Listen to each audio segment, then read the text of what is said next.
ఓం శ్రీ మాత్రే నమః. అందరికీ నమస్కారం అండి. 2026 సంవత్సరం జూలై నెలలో జ్యేష్ఠ మాసం కృష్ణపక్షంలో వస్తున్నటువంటి యోగిని ఏకాదశి మనకి ఏ డేట్లో వస్తుంది? జూలై 10, 11న. ఆ రోజున ఉన్న ఏకాదశి తిథి సమయాలు, ఉపవాసం, పారణ గురించి, పూజా విధానం, ముఖ్యంగా యోగిని ఏకాదశి రోజున ఏర్పడే శుభ యోగాల గురించి ఇవాల్టి వీడియోలో వివరంగా తెలుసుకుందామండి. తెలుగు పంచాంగం ప్రకారం ప్రతి సంవత్సరంలో జ్యేష్ఠమాసం కృష్ణపక్షంలో వచ్చే ఏకాదశినే యోగిని ఏకాదశి అని అంటారండి. పద్మపురాణం ప్రకారం నియమాలతో ఈ వ్రతాన్ని ఆచరిస్తే ఎంతో పుణ్యం లభిస్తుంది. ప్రతి సంవత్సరంలో కూడా మనకి 24 ఏకాదశులు వస్తాయండి. అధిక మాసంలో 26 ఏకాదశులు వస్తాయి. మన హిందూ మతంలో ఏకాదశికి అత్యంత ప్రాముఖ్యత ఉందండి. ఈ జ్యేష్ఠ మాసం కృష్ణ మాసంలో వచ్చే ఏకాదశికి అయితే ఇంకా విశేషమైనటువంటి ప్రాముఖ్యత ఉంది. ఈ ఏకాదశినే యోగిని ఏకాదశి అని అంటారండి. యోగిని ఏకాదశి శ్రీ మహావిష్ణువు భక్తులకు ఎంతో విశిష్టమైనటువంటి రోజు. ఈ రోజున భక్తితో ఉపవాసం చేసి పూజలు చేస్తే జీవితంలోని అడ్డంకులు తొలగి సుఖశాంతులు కలుగుతాయి. అదేవిధంగా ఐశ్వర్యం, ఆరోగ్యం, ఆధ్యాత్మిక పురోగతి కూడా లభిస్తుంది.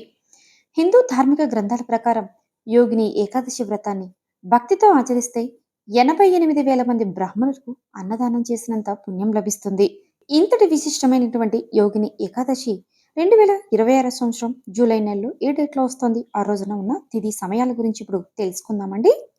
శ్రీ పరాభవ నామ సంవత్సరం, ఉత్తరాయణం, గ్రీష్మ ఋతువు, జ్యేష్ఠ మాసం, కృష్ణ పక్షం.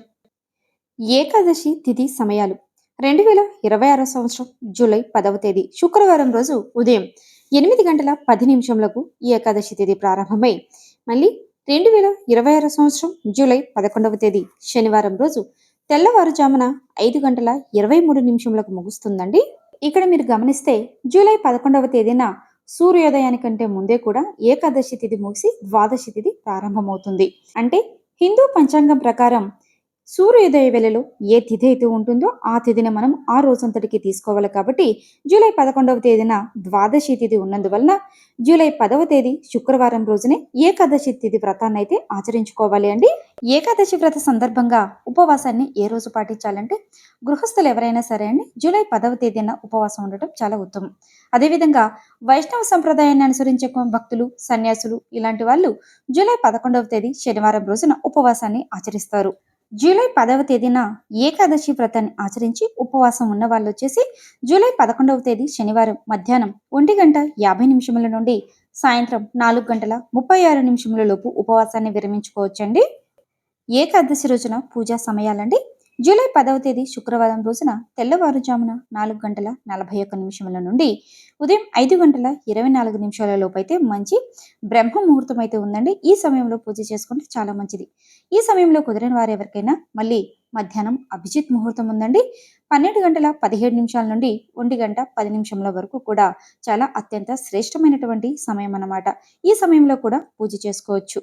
ఏకాదశి రోజున పూజా విధానం గురించి తెలుసుకుందామండి. యోగిని ఏకాదశి రోజున ఉదయాన్నే నిద్రలేచి స్నానం చేసిన తర్వాత శుభ్రమైన దుస్తులు ధరించుకోవాలండి. ఆ తర్వాత శ్రీ మహావిష్ణువుకు పసుపు రంగు అంటే చాలా ఇష్టమండి. అందుకే ఈ రోజున పూజ చేసే సమయంలో పసుపు రంగు దుస్తులను ధరించాలి. ఈ రోజున స్వామివారికి పూజలు నియమబద్ధంగా వ్రత సంకల్పం అయితే చేసుకోవాలండి. విష్ణుమూర్తి విగ్రహం లేదా చిత్రపటానికి గంగా జలంతో అభిషేకం చేసుకుని ఆ తర్వాత పసుపు రంగు పూలు, వస్త్రాలు, చందనం, నైవేద్యం, ధూపదీపాలతో పూజించాలి.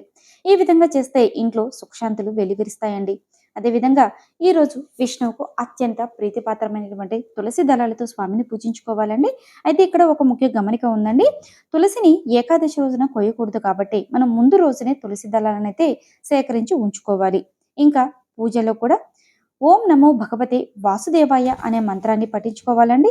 విష్ణు సహస్రనామాలు చదువుకోవాలి. ఇవేమీ రాని వాళ్ళు ఓం నమో నారాయణాయ అనే మంత్రాన్ని మీ శక్తి మేర జపించుకుంటే చాలా మంచిది. సాయంకాలం తులసి కోట ముందు ఆవు నెయ్యితో దీపం వెలిగించి తులసి చుట్టూ ప్రదక్షిణ చేసుకోవాలండి. దీనివల్ల మహాలక్ష్మి ప్రసన్నమై ఆర్థిక సమస్యలు తొలగిపోతాయి. ఏకాదశి వ్రతాన్ని ఆచరించేటప్పుడు కొన్ని నియమాలను అయితే తప్పనిసరిగా పాటించాలండి. ముఖ్యంగా ఈ రోజు ఈ వ్రతాన్ని ఎవరైతే ఆచరిస్తున్న వాళ్ళు మాంసాహారం, మద్యం వంటి వ్యసనాలకు పూర్తి దూరంగా ఉండాలండి. ఈ రోజున ముఖ్యంగా తులసి చెట్టును తాకకూడదండి. ఆకులు కూడా కోయకూడదు. తులసి మాత కూడా విష్ణుమూర్తి కోసం ఏకాదశి వ్రతం ఆచరిస్తుందట. ఏకాదశి రోజున ముఖ్యంగా బియ్యం తినడం నిషిద్ధమండి. ఈ రోజు ధాన్యాలను తీసుకోవడం వల్ల దోషం కలుగుతుందట. కాబట్టి ఏకాదశి వ్రతాన్ని ఆచరించే వాళ్ళు బియ్యంతో చేసిన ఎటువంటి పదార్థాలను కూడా తినకూడదు. ఏకాదశి వ్రతాన్ని ఆచరించే వాళ్ళు నలుపు రంగు దుస్తులు వేసుకోకూడదండి. నలుపు రంగు దుస్తులు ప్రతికూల శక్తిని కలిగిస్తాయి. కాబట్టి ఈ రోజున పూజ సమయంలో నలుపు రంగు వస్త్రాలకు వేసుకోకూడదు. వీటికి బదులుగా పసుపు లేదా తెలుపు ఈ రంగు గల వస్త్రాలను ధరించడం చాలా మంచిది. యోగిని ఏకాదశి వేళ మంచి శుభయోగాలు అయితే ఏర్పడనున్నాయండి. ధృతి శూలం గండ యోగాలు ఏర్పడనున్నాయి. ఈ శుభయోగాల వేళ ఏ పని చేసినా విజయవంతమవుతుంది. యోగిని ఏకాదశి వేళ చేయవలసినటువంటి దానాలు. యోగిని ఏకాదశి వేళ మీ శక్తి సామర్థ్యాల మేరకు పేదలకు అన్నదానం చేయాలండి. ఈ విధంగా చేస్తే శ్రీ మహావిష్ణువు యొక్క అనుగ్రహం లభిస్తుంది. పేదలకు బట్టలు దానం చేయడం వల్ల మీ పాపాలన్నీ తొలగిపోతాయి. యోగిని ఏకాదశి రోజున నెయ్యిని దానం చేస్తే తెలివితేటలు మేధస్సు పెరుగుతుందట. ఈ రోజున నువ్వులను దానం చేయడం వల్ల గ్రహ దోషాలన్నీ తొలగిపోయి ఇంట్లో సుఖశాంతులు లభిస్తాయి. అదే విధంగా ఈ రోజు గోమాతను దానం చేయడం వల్ల మోక్షం లభిస్తుంది.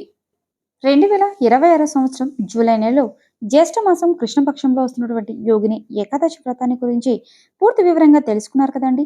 ఈ వీడియో మీకు నచ్చినట్లయితే లైక్ చేయండి, షేర్ చేయండి, కామెంట్ చేయండి. నెక్స్ట్ మరొక యూజ్ఫుల్ వీడియోతో మీ ముందుకు వస్తానండి. అంతవరకు సెలవు.